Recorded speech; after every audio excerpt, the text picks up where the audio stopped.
Hi everyone, welcome. My name is Natasha Clasios and I'm a PhD candidate at the University of British Columbia. And today I'm going to share the research I conducted this summer with Raincoast Conservation in their Healthy Waters program. And my work was supported by UBC's Biodiversity Research Center's BRIGHT internship program. So today I'm going to be talking about biosolids and how they are a threat to healthy waters. I'm going to answer the following questions today in my presentation. Firstly, what are biosolids? Secondly, I'm going to talk about how they're managed, regulated, and used in British Columbia. And then I'll discuss why there are concerns over the land application of biosolids. And then finally, we'll discuss how we can move forward with greener management options. So to begin, let's answer the big question of what are biosolids? Now, I believe the best way to understand biosolids is to start by understanding wastewater and the overall wastewater treatment process. So wastewater is used water and includes everything that is flushed down toilets and drains. And municipal wastewater includes wastewater from our homes, from businesses, from institutions, and even from some industry. And the question is, once something is flushed down the toilet or drain, where does it go? Well, if you're part of the 86% of Canadian households serviced by wastewater treatment plants, your wastewater will enter sewers and end up at your local wastewater treatment plant. And this results in millions of cubic meters of wastewater entering these wastewater treatment plants daily in Canada. So the picture on this slide shows a typical wastewater treatment plant. And once your wastewater gets to a wastewater treatment plant, it gets cleaned and then it's discharged back into the environment. And treating wastewater is really crucial in mitigating water pollution, as wastewater can contain lots of nasty things we don't want to introduce into our environment, like human and organic waste, nutrients, pathogens, microorganisms, suspended solids, and even chemicals from our houses and even from some industry. Now, there are 3 levels of treatment possible at wastewater treatment plants, and I've described these in detail on the right hand of the slide. But the 3 different levels possible are primary, secondary, and tertiary treatment. And basically, the higher level the treatment, the more intensive the removal process. And most wastewater treatment plants in Canada use only primary and secondary treatment. The diagram in the middle of the screen depicts the actual process of treating wastewater. So if you can imagine in your house, you flush the toilet and wastewater goes into the city sewer system and ends up at your local wastewater treatment plant. Once it's in this kind of circle or the process of treating wastewater, it will first go to primary. And in the primary level, this is where sedimentation occurs. And basically the suspended solids are removed from the liquid effluent. And then after this, the effluent then moves from primary to secondary as depicted by the blue arrow. At secondary treatment, organic matter and nutrients are removed using biological processing and then secondary sedimentation. Again, the effluent will continue to move through the processing, so it will either go to tertiary and undergo further processing there, or if there's no tertiary at the wastewater treatment plant, it will just be discharged directly into the environment. So as you can see, much of the cleaning of wastewater relies on the separation of solids from the liquid effluent. And the solids which are removed and settle out of wastewater processing are called sewage sludge. And after some further processing, they can be termed biosolids. So now we can answer the big question of what are biosolids. So biosolids are the solid byproduct of wastewater treatment processing, and they're shown on this slide in the photo. So in Canada, sludge has to be processed before the byproduct can be termed biosolids, but this isn't the case everywhere. In some parts of the world, sewage sludge and biosolids are used interchangeably. But in Canada, like I mentioned, they have to be processed, and processing aims to primarily remove moisture and pathogens from the biosolids, and it can include different types of digestion, alkaline sterilization, and thermal drying. So we produce a ton of biosolids. It's estimated that globally 125 million tons are produced, and this value is only expected to increase with growing populations, urbanization, and subsequent demand for wastewater treatment plants. So in British Columbia alone, 38,000 tons are produced, and this is enough to cover an entire football field 25 meters deep. So what do we do with all the biosolids we produce? Biosolid uses vary globally, and some of the common management strategies include Landfilling biosolids. Biosolids can also be land applied as a fertilizer or soil amendment. They can also be incinerated, and they can finally also be converted to heat or energy. So in North America, biosolids are commonly used as a fertilizer because they are nutrient rich, and this can promote the growth of trees and plants. So they can be used to support agriculture, forestry, horticulture, and in land reclamation efforts. The pie chart on this slide shows the biosolid use in British Columbia, and as you can see, we are in line with the North American trend that is predominantly biosolids get used as a fertilizer or soil amendment. If you look at the right-hand side of the open pie, you can see that that entire brown section and moving around to the light greens and blues, those are all land application. However, some countries have severely limited or banned land application because of environmental and human health concerns around this practice. So in Canada, biosolid management is guided by a federal framework established by the Canadian Council of Ministers for the Environment.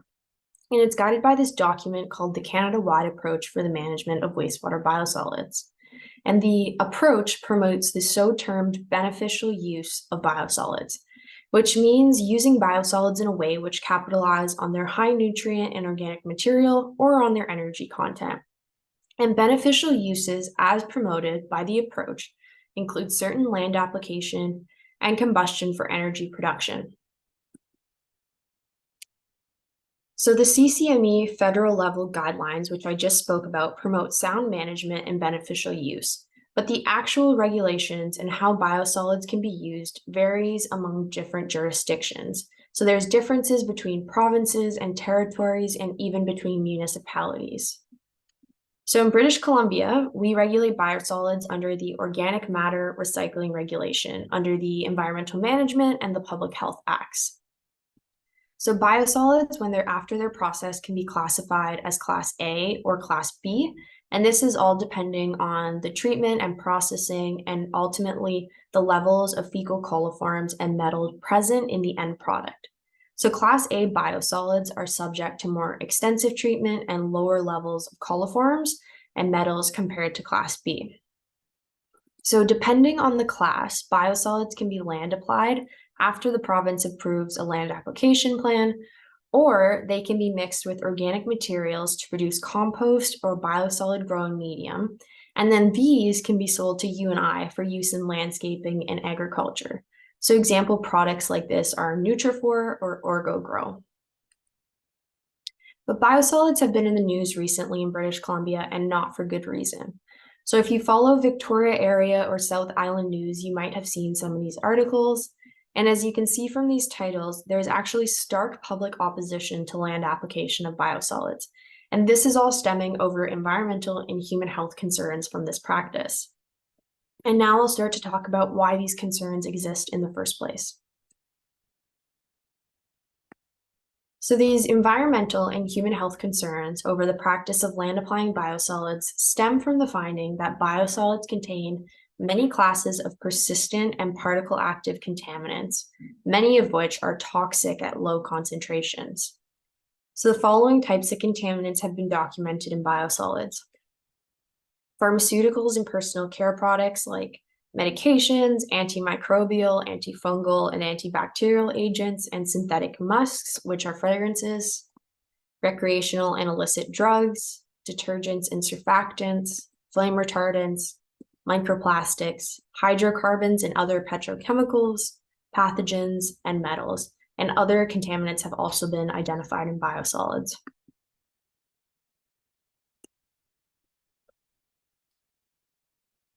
So current regulations in British Columbia miss the mark for contaminants, as only fecal coliforms and metals are regulated and monitored in biosolids destined for land application.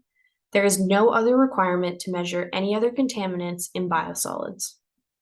There's also been a limited assessment of contaminants in BC biosolids. In fact, we could only find 3 studies which report on contaminant concentrations beyond fecal coliforms and metals. The first one was a report from 2003, which at this point is quite dated. And the other 2 are reports from the Ministry of Environment, which truly only looked at a few biosolid samples. So there really is a limited assessment of contaminants in biosolids in BC, and there's a lack of monitoring application, all of which is extremely problematic. So because of the finding of a diverse suite of contaminants in biosolids, the practice of land applying them has genuine safety concerns. So contaminants end up in biosolids because wastewater treatment plants are designed to treat and process the liquid effluent, not the actual solid byproducts. So wastewater treatment plants are successful in removing solids, nutrients, and pathogens from the liquid effluent, but they sequester these into biosolids alongside particle active contaminants. So the practice of land applying biosolids, yes, introduces nutrients and organic materials to lands, but it undoubtedly as well introduces contaminants. So we know that there are many contaminants present, and in British Columbia and in most parts of the world, to be frank, they're not monitored or regulated before land application. So to understand the consequences of land application, we wanted to answer the following questions about fate and effects of biosolid contaminants. So what happens to the contaminants after biosolids are land applied? And does this practice threaten aquatic environments? So to begin, we first wanted to understand the fate after land application, and that is, where do biosolid contaminants go? So I found for biosolids, the contaminant constituents do not always remain in the soil where they're initially spread. So there's evidence that PFAS, or so-termed forever chemicals, they've been detected in groundwater and surface runoff from biosolid amended lands. Additionally, microplastics, steroid hormones, pharmaceuticals, and personal care products have all been documented in surface runoff from areas which have been applied with biosolids. And finally, microplastics and dust-containing contaminants, including PFAS, have been found to be transported by wind off of biosolid amended lands and then within a 10-kilometer radius away from the application zone. So overall, therefore, the application of biosolids is not only a terrestrial issue. The wind and runoff transport can deliver contaminants to nearby aquatic ecosystems. So we really lose control of the contaminants in biosolids as soon as we apply them to our lands. But because there are so many different contaminants in biosolids, predicting their fate isn't easy, and the studies reflect that. Fate is complex. So there are several factors which can affect the final fate of a biosolid contaminant. This includes the physiochemical properties of the contaminant, soil properties, weather, and finally the application method. What's conclusive across studies is that the risk of migration of contaminants is highest directly after biosolid application, and the amount found in runoff is usually proportional to the amount of biosolids applied and also the magnitude of the precipitation event. And this factoid is really important when we're considering land application methods and best practices in an era of global change, as we've all seen now increase intensity, frequency, and unpredictability of weather events because of climate change. So secondly, we wanted to know more about the effects of land applying biosolids and if there was evidence that biosolids can affect healthy waters. So as I just discussed, several contaminants from biosolids have been shown to move into adjacent waters via wind or runoff transport. However, unfortunately, there's very few studies which actually evaluated the effects of biosolid runoff on fish and wildlife. So what we did instead was we evaluated the effects of known biosolid contaminants on fish, and we found that many of these contaminants are toxic at low concentrations. Additionally, many of the contaminants found in biosolids stem from consumer-based products, and many of these are known endocrine disruptors. And endocrine disruptors can affect behavior, reproduction, and fitness in fish. So overall, there's definite potential for contaminants in biosolid amended lands to adversely affect aquatic organisms in receiving environments. So based on our research, we can definitely say biosolids are complex and there's many unknowns, which sparks the big question of, do we have sufficient information on contaminants in BC biosolids? And there's a few conclusions we can make for certain. First, biosolids are a sink for contaminants, and current land application practices are contributing to terrestrial reservoirs of contaminants. Secondly, sites of biosolid application are now possible non-point sources of pollution to nearby environments. Third, the fate of biosolid contaminants after application and the consequences for biota are not well understood at this time. And finally, the basic requirements for biosolid monitoring, which is only looking at fecal coliforms and metals before land application, constrains our ability to fully describe the risk associated with the many contaminants in biosolids, which are contaminating our lands and infiltrating our aquatic environments. So in British Columbia, we are falling short of safeguarding our environment with so-termed beneficial use. So how can we move forward with biosolid management, which looks to safeguard our environment? So to align with the federal CCME framework and guidelines which promote beneficial use, we provide 5 options which we believe can lead to stronger environmental protections. Option 1 would be to implement high-resolution contaminant monitoring in biosolids which are destined for land application. So monitoring should be frequent and must move beyond the basic screening for just fecal coliforms and metals, and should target some of the current and emerging contaminants of concern. And the list of target contaminants could be derived from studies in wastewater treatment plants or the limited previous assessments in biosolids. So improved monitoring could then be used to guide human and ecological risk assessments, which could inform if application is safe. And if it's deemed safe, we could use that data to guide safe application procedures. Option 2 would be to clean up biosolids through source control initiatives and local regulations.